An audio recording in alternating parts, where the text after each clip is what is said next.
Dalam perkataan-perkataan Kristus, frase kata kerja percaya selalu diikuti oleh preposisi ke dalam untuk mengekspresikan perubahan atau gerakan.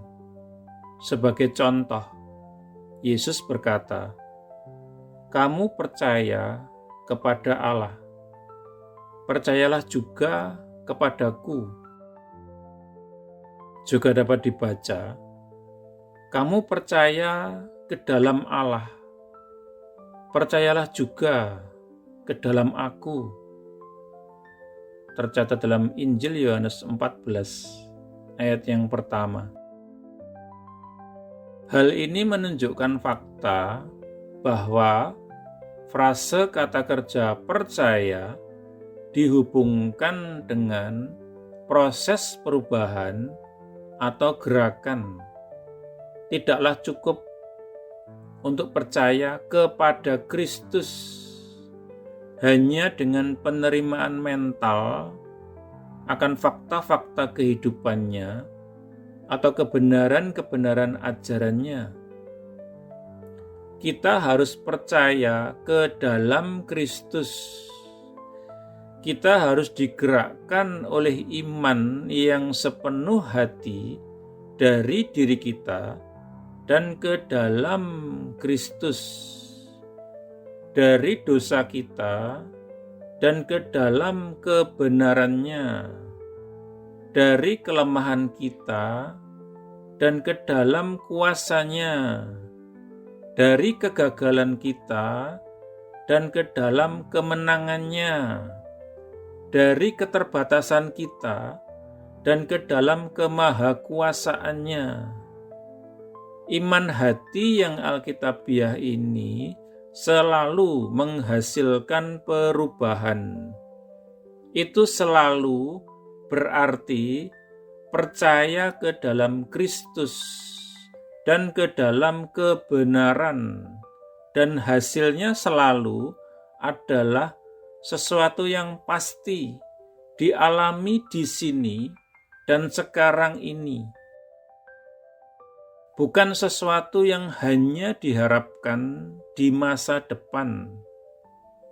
Karena alasan ini, dalam Yohanes pasal yang ke-6 ayat 47, Kristus menggunakan bentuk waktu sekarang dan bukan masa depan. Ia berkata, "Barang siapa percaya, ia sudah memiliki hidup yang kekal." Bukan akan memiliki, tetapi sudah memiliki hidup yang kekal. Iman alkitabiah ke dalam Kristus menghasilkan hidup yang kekal di sini dan sekarang ini di dalam orang percaya. Itu bukanlah sesuatu yang kita harapkan untuk dimiliki di dunia berikutnya sesudah kematian. Itu adalah sesuatu yang sudah kita miliki, sesuatu yang sudah kita nikmati, suatu kenyataan, suatu substansi di dalam diri kita. Begitu banyak orang memiliki agama yang mereka harapkan akan mendatangkan kebaikan bagi mereka ketika mereka mencapai ambang kekekalan. Namun, iman alkitabiah yang sejati memberi orang percaya suatu pengalaman di sini dan sekarang ini, dan suatu jaminan hidup yang kekal di dalam dirinya. Imannya adalah substansi yang nyata di dalam dirinya. Karena iman saat ini, ia juga memiliki pengharapan yang teguh keyakinan yang pasti mengenai masa depan. Pengharapan yang didasarkan pada iman semacam ini akan bertahan dalam ujian kematian dan kekekalan. Tetapi pengharapan yang kurang memiliki substansi iman saat ini adalah hanya angan-angan belaka yang ditakdirkan kepada kekecewaan akhir yang pahit. Kita berdoa.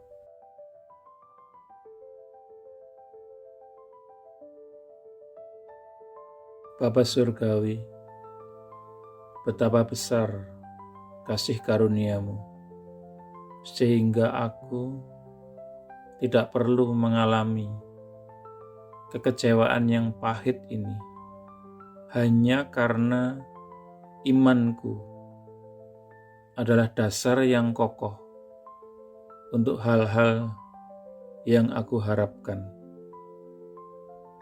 Betapa besar kasih karunia-Mu, Tuhan Yesus, bahwa Engkau begitu mengasihi aku, sehingga aku diselamatkan selamanya.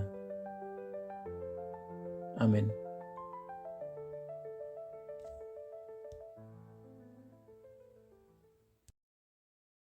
Jika Anda belum menjadi murid Yesus atau belum menerima Yesus sebagai Tuhan dan Juru Selamat pribadi Anda, ikuti doa berikut ini.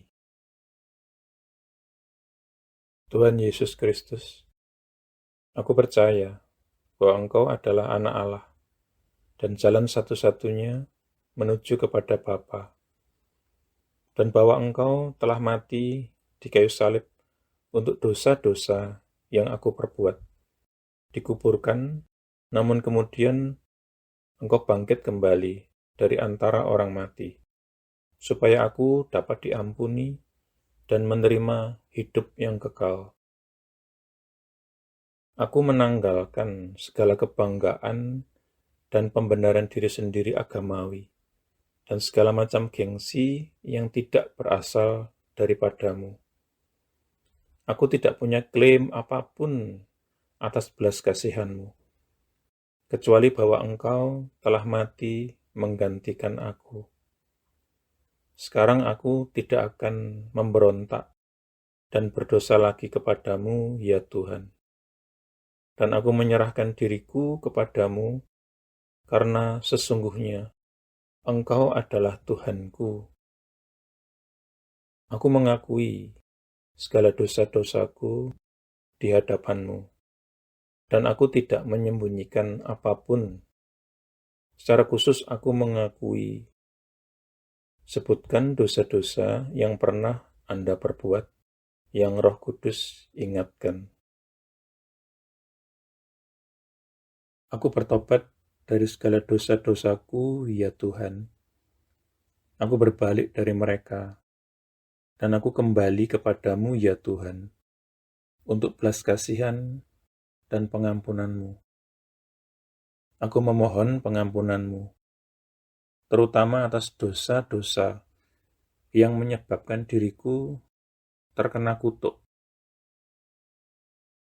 Lepaskanlah diriku juga dari akibat dosa-dosa bapa leluhurku di masa lalu.